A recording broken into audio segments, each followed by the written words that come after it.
Bientôt 4 mois après la mort de Johnny Hallyday, les révélations les plus inattendues continuent à faire surface.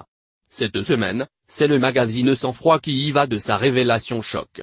D'après les informations du magazine, l'hôtelier aurait en effet été arrêté par la police en 1977 pour tentative de meurtre.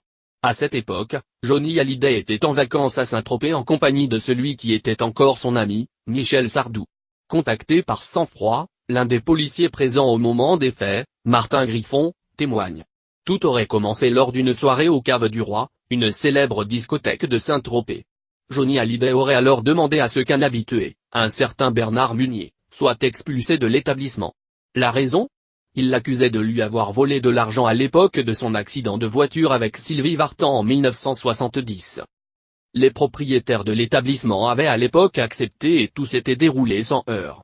Sauf que plus tard, Johnny Hallyday décide de poursuivre la soirée dans un autre bar, le Gorille, dans lequel il retrouve ce fameux Bernard Munier.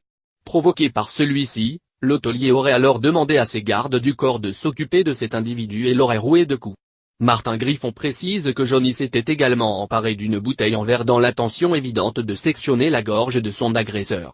Alerté, la police embarquera le rocker en garde à vue. Celui-ci sera toutefois remis en liberté quelques heures plus tard, un ordre venu d'en haut selon le policier. D'après Sang Froid, Johnny Hallyday aurait dû s'acquitter de 5 millions d'euros pour enterrer l'affaire et préserver sa réputation.